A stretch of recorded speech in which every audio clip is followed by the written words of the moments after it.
sintiendo como llevándolo la cabeza hacia el pecho y luego pedimos que lleve hacia atrás, pedimos que lleve hacia un hombro, hacia el otro hombro y vamos a pedir también que haga movimientos de rotación, de negación, ¿no? Y entonces eso nos va a permitir evidenciar ciertas alteraciones. Sin embargo, este examen particularmente no lo podemos realizar, debemos evitar en todo paciente que tenga un trauma cervical. Esto es bien importante. Existen dos patologías que nos interesan, ¿no?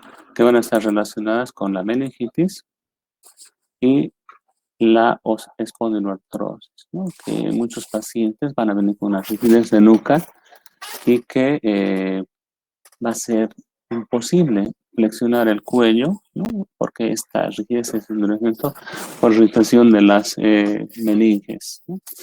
También por otra parte vamos a ver que a diferencia de la espondiloartrosis, en la meningitis nosotros podemos pedir al paciente que eh, mueva hacia un lado y lo va a poder hacer, a diferencia de la espondiloartrosis que no puede movilizar prácticamente en ningún lado sin que le produzca dolor en un cuadro de agudización, ¿no? Particularmente.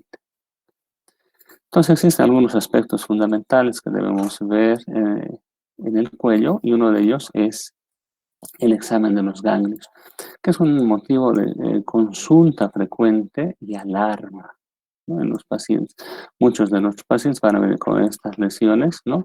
Porque al tocarse o al bañarse, qué sé yo, se evidencia, o algún familiar les dice, mira, tienes una masita ahí en el cuello, sería importante que te hagas ver, ¿no? Entonces, los pacientes ya van a venir, que tengo una masita, tengo una bolita, y sobre todo cuando persiste el cuadro.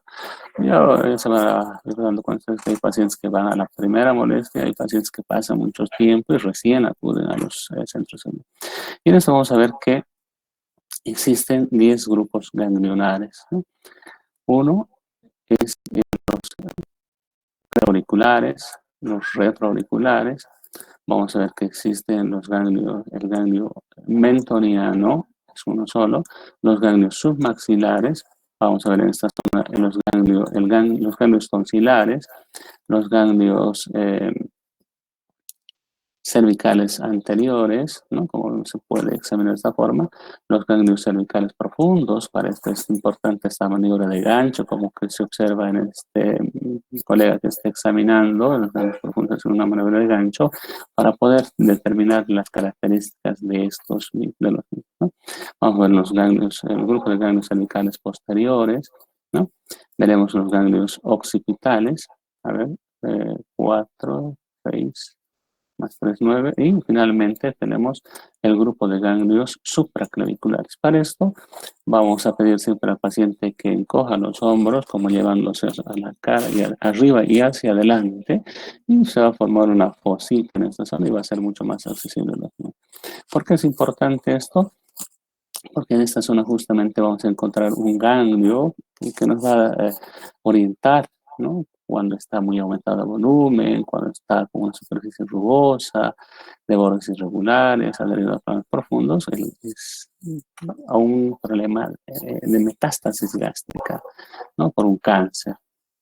Hablando de esto, las características normales de estos ganglios van a ser siempre un ganglio benigno, es de superficie lisa, es de bordes regulares, no es adherido a planos profundos, habitualmente no es doloroso cuando no está asociado a un problema infeccioso e inflamatorio, y será doloroso cuando está asociado a eso y además aumentado de volumen. Habitualmente los ganglios miden 0,5 centímetros de diámetro y en general no son palpables o evidenciables a un examen físico, ¿no? Y a diferencia de las características de esto, ¿no? Que hemos visto que tiene de por sí una consistencia pétrea y eso indica que es un problema probablemente o potencialmente maligno. Sin embargo, es importante que ustedes sepan que no podemos nosotros adelantar criterios frente a un paciente, ya que esto puede generar una ansiedad o angustia en el paciente y puede llegar a pensar muchas cosas. Por lo tanto, nosotros tenemos que estar muy, muy seguros del diagnóstico, que significa que habrá que completar estudios, etcétera, ¿no? Avanzamos. Los quistes, en esta zona los ganglios van a poder confundirse con ciertas estructuras o ciertas lesiones o alteraciones que pueden ser congénitas, como en los quistes branquiales, que son alteraciones de los quistes, particularmente el segundo arco branquial, ¿no? Que van a provocar esta lesión, que es más bien un poquito anterior al músculo esternocleidomastoideo, va a estar situado entre este y la faringe, ¿no?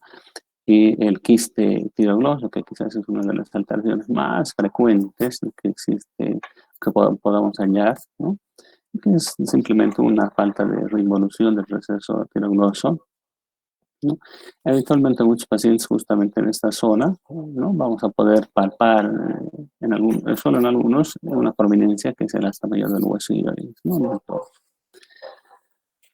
Posteriormente vamos a poder ver este hidroma quístico o linfático, que es una alteración del drenaje de los vasos linfáticos que se produce congénitamente, que está asociada a algunas trisomías, o puede aparecer también, perdón, algunas alteraciones genéticas, características, con el cromosoma 21, 18, 13, y que puede hacer, sin embargo, también en algunos otros pacientes sin ninguna mayor alteración también, ¿no? Y que es el acúmulo de linfa por el drenaje linfático, que será importante. ¿Por qué hacemos estos diagnósticos diferenciales? Porque muchos procesos, como vamos a ver en un rato más, puede haber un apelotonamiento, es decir, que los ganglios, como están ahí varios, 2, 3, 4, 5, se van inflamando y se van infartando y van a formar una masa y para dar la impresión de que sea un tumor o algún otro problema. Entonces, eh, habrá que observar, ¿no? Habrá que hacer exámenes complementarios. Posteriormente vamos a ver este que es el la hipertrofia de las glándulas submaxilares. Habitualmente esto se da, sin embargo, por un problema de una cieloadenitis, ¿no? Que hay, cielolitiasis, perdón, donde hay una presencia de un lito a nivel del conducto de drenaje, o la cieloadenitis que puede ser muy importante también, ¿no? Entonces, esas son las principales alteraciones o masas que vamos a poder encontrar en estos pacientes. El bocio, obviamente, con la región que hemos determinado, ¿no? Que es donde se encuentra la glándula tiroidea, el quiste tiroidoso, algunos otros en la parte lateral de los quistes branquiales, el hidroma quístico. El divertículo faríngeo, si bien se lo puede observar, pero es muy poco frecuente porque tendría que ser muy voluminoso, muy alto, ¿no? Que habitualmente no ocurre, pero cuando se presenta habrá que hacer un diagnóstico preciso. Lo que interesa también es que en el triángulo posterior vamos a ver esta presencia de linfomas o algunos tumores. Y esto, ¿no? Que es la escrófula, ¿no? ¿No? La adenitis tuberculosa es lo que les decía hace un momento, que vemos toda una zona de complejos ganglionares, ¿no? Que se han aumentado de volumen, ¿no? Y en esta región parotidia también puede haber la presencia de ganglios, ¿no? Asociado a esa lesión que vimos el otro día a nivel ocular, ese edema bipalpebral unilateral, ¿no? Que es el chagoma de inoculación, es el complejo oftalmoganglionar en el Chagas. Entonces debemos estar atentos si es que nosotros vemos un ojo inflamado, enigmatizado, con edema bipalpebral bilateral, entonces prácticamente no cierra, generalmente van a ser niños, es por la picadura del enchufe que nos queda contagiado con probablemente el Trypanosoma cruzi. Avanzamos entonces simplemente para recordar la localización de los grupos de los 10 grupos ganglionares que tenemos que observar, ¿no? Y esto es lo que vamos a ver, ¿no? Que son todos los grupos ganglionares, perdón, ¿no? Todos los grupos ganglionares que vamos a poder observar o examinar, perdón, son algunos. Y lo que quizás interesa, ¿no? Los territorios de drenaje de los mismos, ¿no? De todas estas zonas que van a drenar, por ejemplo, los cervicales anteriores van a drenar la lengua, las amígdalas, el pabellón auricular, la parótida, la faringe, el esófago, estructuras profundas, ¿no? Que van a drenar los ganglios cervicales profundos. Otro detalle importante es, me interesa, Esto, ¿no? En la región occipital va a haber el síndrome mononucleósido, eventualmente habrá que hacer un diagnóstico diferencial del síndrome mononucleósido, además del drenaje del cuero cabelludo, o de la presencia en los ganglios retroauriculares o así, perdón, los ganglios cervicales posteriores, la presencia de los linfomas, ¿no? Y hablando de tumores, entonces veremos este que es el ganglio de Virchow, ¿no? Como ya habíamos visto, que es en la región supraclavicular izquierda y que habitualmente va a estar relacionado con el cáncer de estómago y otros tumores también con menos frecuencia, quizás.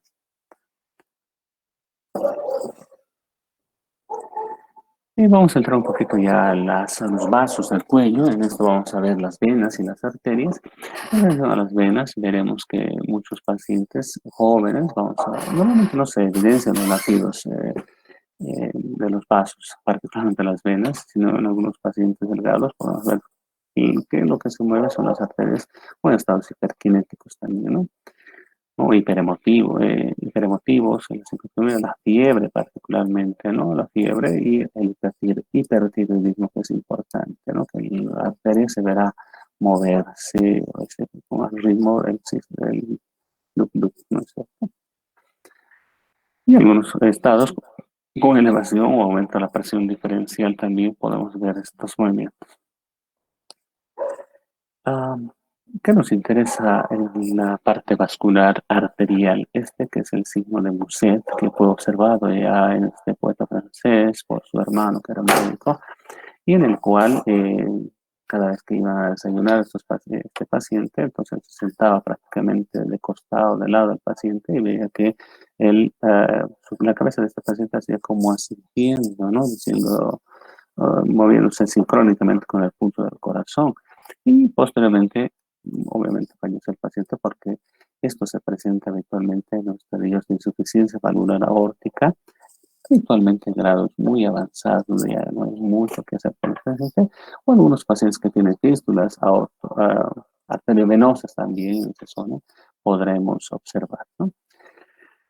Pues la palpación del pulso es muy importante porque nos va a brindar importante información muy valiosa, particularmente en relación a la vitalidad del paciente, ¿no? Cuando hemos buscado los pulsos en regiones periféricas y si no existen, pues, diremos a pulsos grandes, como ya habrán visto en las clases de primeros auxilios, ¿no? Veremos la disminución, el aumento, la presencia del tril palpable, etc. En algunos pacientes hay un aneurisma. Sabemos que el aneurisma es una dilatación de la arteria, ¿no? Es como un saquito que se forma, ¿no? Es, um, y que va a provocar este ruido, ¿no? Este movimiento que es el sifón carotídeo, ¿no? La disminución en algunos pacientes, vamos a ver, generalmente en los añosos, ¿no? Tenemos la aterosclerosis que va a provocar disminución o ausencia de los ruidos o los latidos carotídeos palpables o a la auscultación.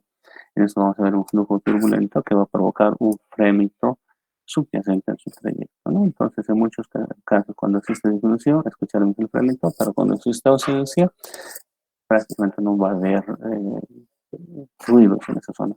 Esto obviamente tiene que ser unilateral, porque si es bilateral el paciente ya no estará con vida.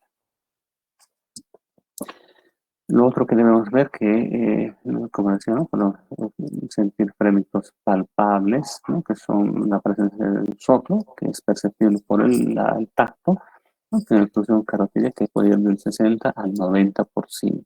Y generalmente esto también podemos observar estos frémitos en la presencia de una estenosis valvular aórtica que nos va a transmitir los soplos desde esta misma. El frémito continuo sistólico en maquinaria, que hace es más o menos la onomatopeya, como una locomotora que se va a poder evidenciar o nos va a orientar hacia un problema de persistencia con los arterios o ductus o las fístulas aortopulmonares. Después esto que es importante también en algunos pacientes con hipertiroidismo y que tienen la enfermedad de Graves base 2, ¿no? Que es un estado de hiperfunción tiroidea, ¿no? En el para poderse palpar eventualmente un frémito sistólico, ¿no? Que o se puede auscultar también. Para auscultar en los vasos del cuello, sin embargo, es importante que nuestros pacientes estén semisentados unos 45 grados, dirigiendo la cabeza hacia eh, a uno de los lados, ¿no? Hacia la izquierda será cuando estamos juntando los vasos de la derecha y a la inversa, ¿no? Y aplicamos la membrana de nuestro estetoscopio y pedimos al paciente, evidentemente, que deje de respirar por unos instantes, tampoco lo vamos a dejar ahí, y debemos siempre recordar a nuestros pacientes que ya cuando hemos terminado de escuchar, que puede volver a respirar, porque los pacientes en muchos casos van a quedarse apneicos y de repente se van a volver cianóticos, algo fácil, por ejemplo, el paciente se nos desmaya, entonces no olvidemos estos detalles que parecen triviales, pero son importantes. Por otra parte, en relación a las venas, y a este fundamento lo que nos interesa un poquito es las turgencias y las pulsaciones. ¿Bien? La turgencia va a estar relacionada con la cantidad de sangre, nos va a informar también sobre la funcionalidad cardíaca, ¿no? La reserva cardíaca, si esto es capaz de mover grandes volúmenes, unos grandes capaz de mover grandes volúmenes, y las pulsaciones que ya veremos que están relacionadas con eh, problemas de estenosis o valvulares, doble lesión, etc. Este examen habitualmente del sistema venoso se lo va a hacer con el paciente inclinado a unos 45 grados más o menos, ¿no? ¿No? Y con la cabeza ligeramente rotada unos 30 a 40 grados. La vena yugular va a estar turgente en muchos de estos casos, como podemos observar en esta, o ingurgitada. Eso significa que toda la cantidad de sangre no está pudiendo vaciarse en las cavidades derechas, particularmente en la aurícula derecha y por lo tanto en todo el sistema cardíaco, cardiovascular, por un problema de insuficiencia cardíaca. Puede ser esto, por la presencia de un tumor, por una estenosis muy importante, como la estenosis mitral, por ejemplo, que va a hacer un reflujo, regurgitancia, si se quiere, y o la presencia de tumores en el mediastino o en el cuello cervical o la presencia de un bozo intratorácico que puede dificultar dependiendo de su magnitud, ¿no? Y por lo tanto van a dificultar el retorno venoso, eso nos va a informar. Y esto que es el edema en escleral, que puede ser causado por una compresión de la vena cava superior. Avanzando un poquito, esto me parece importante mencionarles que nosotros podemos determinar esto que es la presión venosa central desde el punto de vista clínico.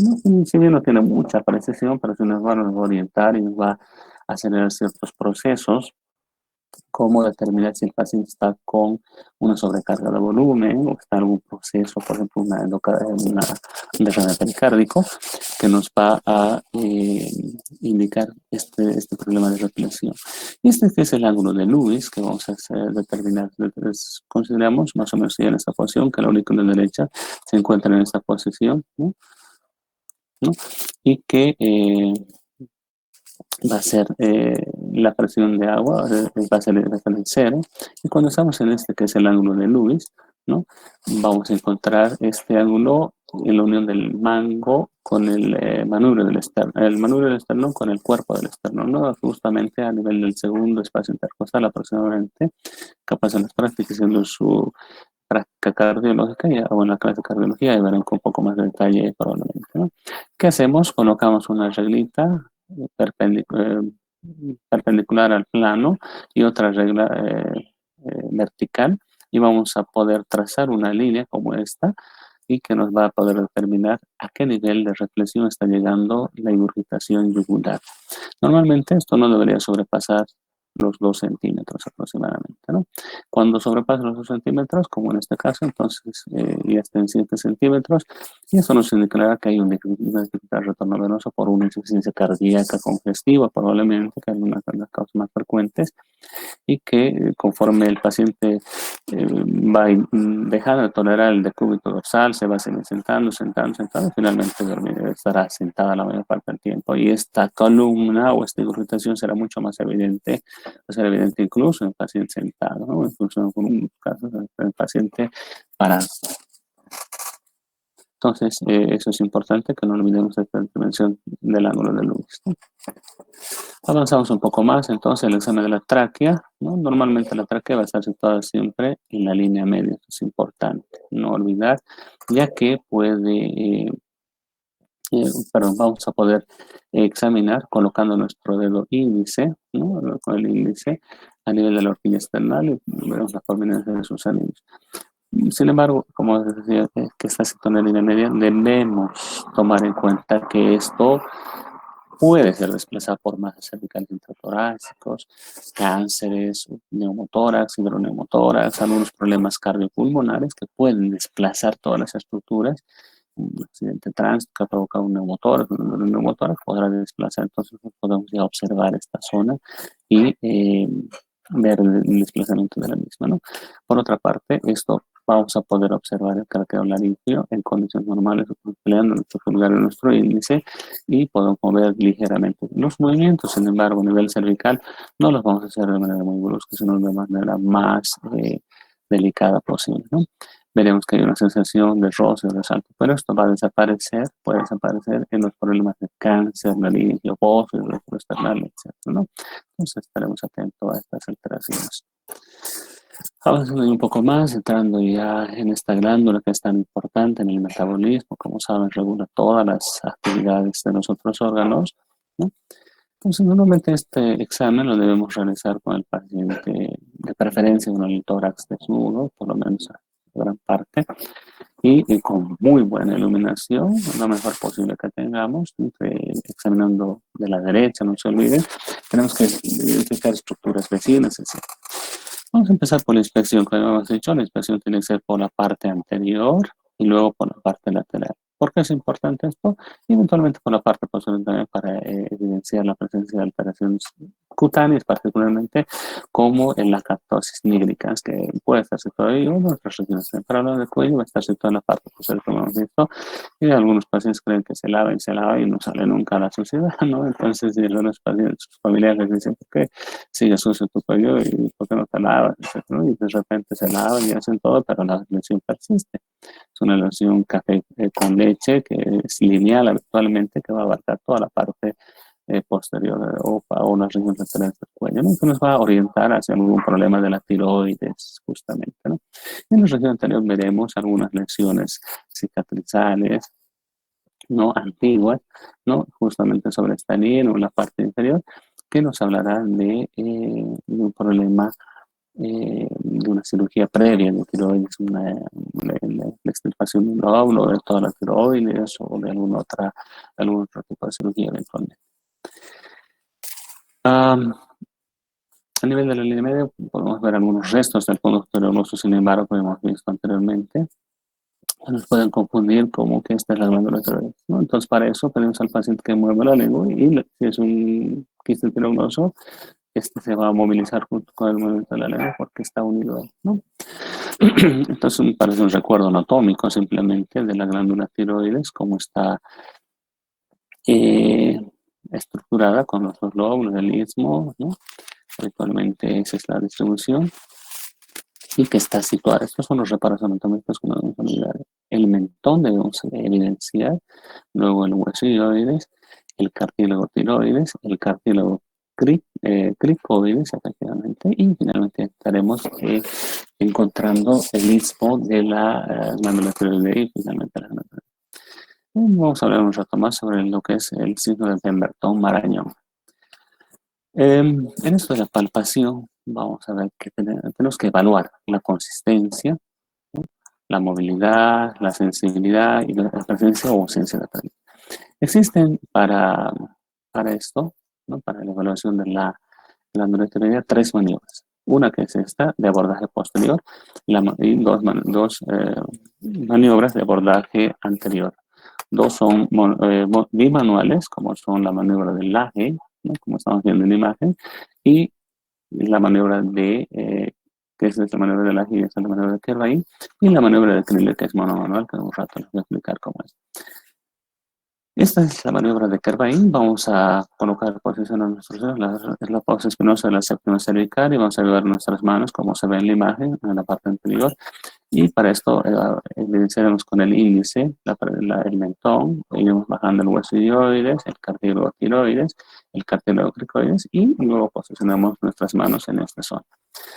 Entonces, si desplazamos ligeramente, suavemente, siempre con delicadeza, las glándulas tiroideas hacia un lado y vamos a palpar con los folículos de los otros dedos de la otra mano contralateral y le pedimos al paciente que habitualmente trague, o acumule saliva y trague su saliva. Y si tenemos la posibilidad, entonces le pedimos a nuestro paciente que beba un sorbo de agua.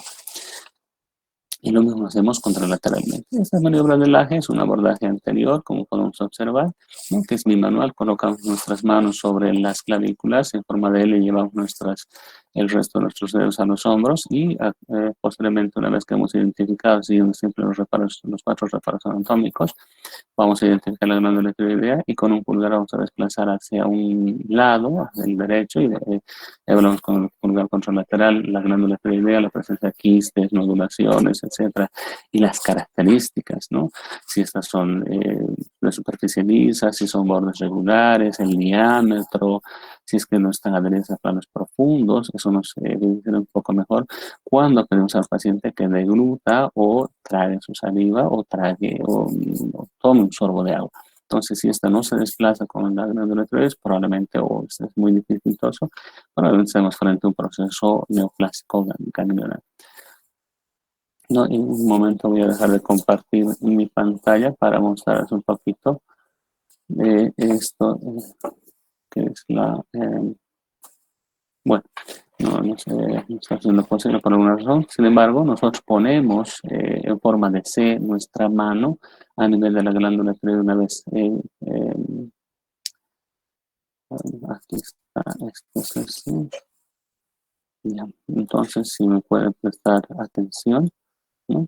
Vamos a poder ver un poquito, les voy a mostrar que nuestra mano tiene que estar localizada en el cuello del paciente en esta forma de C, y una vez que hemos identificado el mentón, el hueso tiroides, el trapelo tiroides, el clicoide, por debajo va a estar localizada nuestra glándula tiroidea o la glándula tiroidea del paciente y hacemos una forma de C y desplazamos con estos dedos a un lado derecho y luego al lado izquierdo. Primero, cuando desplazamos al lado derecho, vamos a poder palpar haciendo movimientos ligeros de rotación la presencia o ausencia de eh, nodulaciones, masas, etcétera, y posteriormente desplazamos de la misma forma al lado contrario y hacemos forma.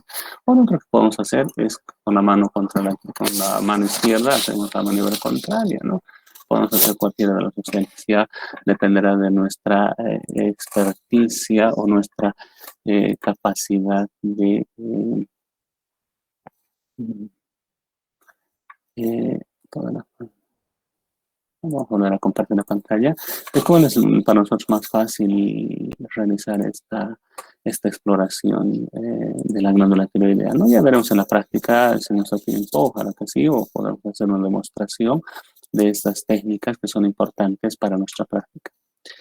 Finalmente vamos a tener esto que es la maniobra de Marañón buscando el signo de Pemberton, ¿no? Esta maniobra vamos a ver que consiste en hacer levantar los brazos a nuestros pacientes por encima de la cabeza y vamos a ver, notar inmediatamente una sensación de falta de aire, ahogo, en muchos casos pletora facial, enrojecimiento y obviamente el paciente tiene que bajar inmediatamente, empieza a aparecer los síntomas, los brazos, no hay que permanecer demasiado tiempo en esta posición, ya que podría perder el conocimiento, o la conciencia, perdón, eventualmente, o desmayarse en los pacientes, ¿no? Entonces, inmediatamente baja y ya conoce el paciente que existe esta serie de eventos que se van a provocar una vez que levantan los brazos, porque muchos de ellos van a experimentar que al tratar de alcanzar cosas que están en situaciones más altas que su cabeza, ¿no? Entonces, si empiezan a sentir estas molestias, ¿no? Entonces eso nos hablará de la presencia de un bócido torácico que en muchas ocasiones puede no va a ser visible, evidentemente, y va a provocar estos problemas de síndrome de la banda cava inferior o el edema en esclavina, ¿no? Que nos va a alertar sobre esta presencia. Y muchos pacientes, sin embargo, debemos realizar complementariamente esta maniobra para determinar si este bocio que tiene este paciente no ha crecido más bien hacia la cavidad del mediastino anterior. Entonces, normalmente el tamaño de la tiroides va a estar relacionado con la cantidad de yodo en la dieta, el peso promedio va a estar en 20 a 25 gramos, eventualmente en algunos casos estará hasta 35 gramos, la prevalencia va a ser 2 a 5% de la población. La glándula tiroides rara vez es visible, rara vez vamos a poder visible y peor palpar, ¿no? Se la palpará, ya vamos a ver un momento, en algunas ocasiones para, obviamente en condiciones patológicas sí va a ser visible y palpable, ¿no? Para tener el tamaño de la glándula vamos a utilizar o los pulgares, ¿no? Entonces, esta es una clasificación que ha hecho la OMS, el grado 0 de bocio, no se ve ni se palpa, el grado 1 siempre en hiperextensión, no vamos a poder ver, pero sin embargo vamos a poder palpar. Y el grado 1B, que es la subdivisión, que vamos a ver y palpar cuando pedimos al paciente que lleve hacia atrás la cabeza, es decir, va a estar en hiperextensión nuevamente, y si lo vemos, obviamente lo palpamos, ¿no? El grado 2, cuando la posición del cuello está normal, entonces va a ser visible y palpable, ¿no? No va a ser necesaria hiperextensión del cuello, que hay algunas posturas del paciente. Y el grado 3 va a ser visible a distancia. Y finalmente el grado monstruoso, gigante, es cuando el paciente ingresa al consultorio, estamos pasando nosotros por una sala de espera, o estamos entrando en una sala de internación, entonces ya veremos al paciente a distancia, un bozo gigante, monstruoso. Unos pacientes que en muchos casos puede ser un proceso benigno, pero como también maligno, ¿no? En conclusiones, entonces el examen cervical se realiza en posición sentado de pie, ¿no? Vamos a ver este detalle que es importante, ¿no? Dependerá de nuestra altura, obviamente, ¿no? Si nuestro paciente es más alto que nosotros, mejor lo hacemos sentar nomás. Y si nuestro paciente es demasiado bajo, lo mismo, ¿no? Entonces veremos también que pueden revelar algunas nodulaciones eh, o asimetrías, ¿no? Cervicales, alteraciones morfológicas vasculares. No se debe realizar el examen físico, es importante, en trauma cervical. O no se olviden de este paciente que ve con antecedente de trauma, que ha sufrido un accidente de tránsito y de repente estaba yendo en su moto, estaba pasando la calle, qué sé yo, o se ha caído de alguna altura y tenemos la sospecha que tiene un trauma cervical, ¿no? Entonces no debemos realizar este movimiento, este examen físico con lateralización, etcétera, del cuello, porque podríamos completar la fractura y provocar eventualmente la muerte de nuestro paciente, ¿no? El examen neuronal, ya hemos dicho, que es un motivo de alarma frecuente, consulta en los pacientes. Entonces no debemos nosotros eh, descuidar este detalle, ¿no? Los ganglios benignos habitualmente van a tener un diámetro de 0,5, una superficie lisa, habitualmente no son palpables. Sin embargo, cuando se nos puede palpar, tiene que tener una superficie lisa, los bordes regulares, móviles, no pueden ser dolorosos cuando están asociados con problemas inflamatorios e infecciosos, y habitualmente no son dolorosos cuando no están asociados a los mismos, ¿no?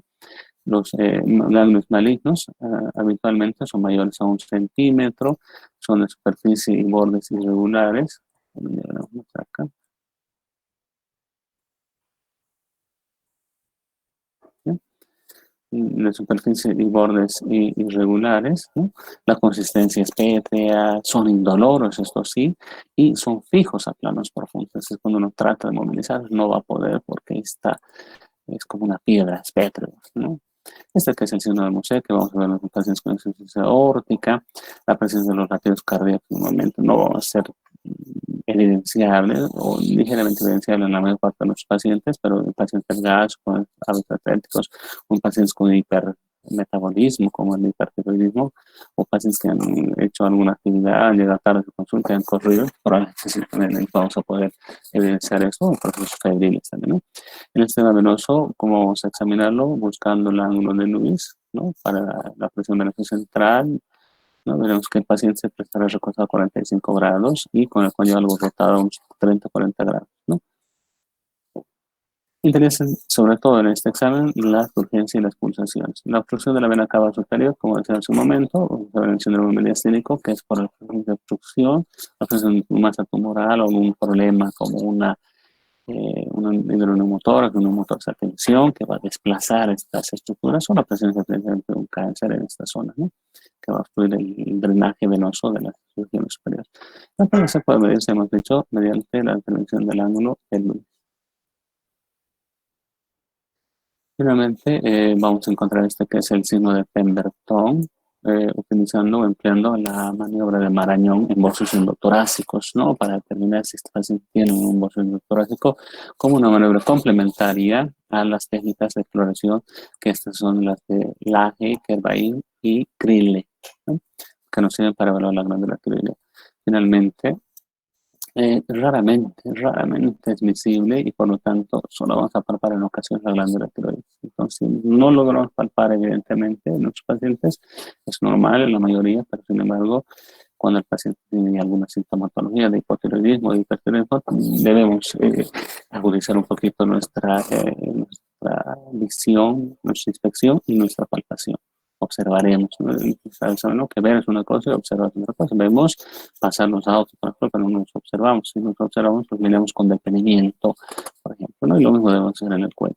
Y nuestra perspicacia, si se quiere, o nuestra curiosidad, siempre que el paciente viene por alguna alteración, debe ser siempre evaluada adecuadamente, buscando signos en el interrogatorio, en el examen físico. El granulamiento de la glándula tiroides puede ser difusa o nodular, ¿no? Puede haber un granulamiento, unos bocios que son un bocio multinodular o un bocio simple nomás, sin nódulos, ¿no? La palpación podemos evidenciar los trémitos, que es la manifestación de un soplo palpable. Y la falta de desplazamiento glutorio, siempre vamos a sospechar de maligna, pero recuerden que no podemos adelantar criterios con el paciente, ¿no? Esto.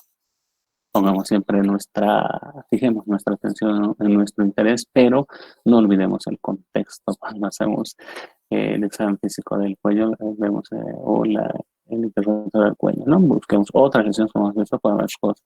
No vemos directo la yugular como hace este personaje famoso que todo el mundo me parece que conoce. Y les dejo esta reflexión.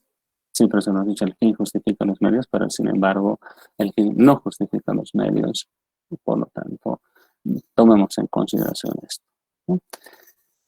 Bueno, esta ha sido la presentación.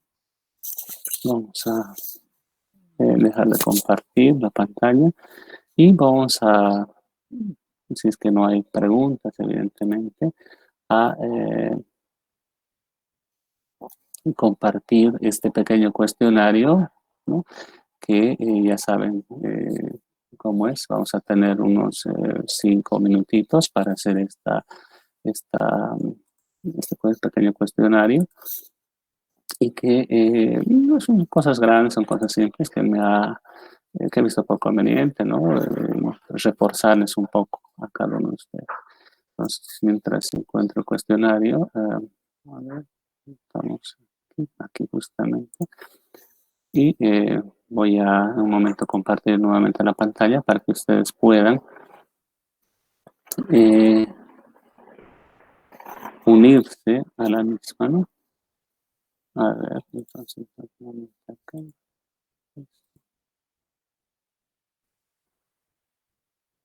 Bien. Nuevamente compartimos nuestra pantalla, entonces.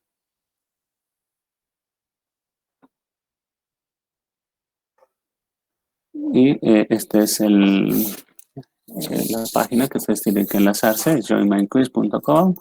El código el que van a ingresar es este. Ya saben que esto es un breve repaso para ver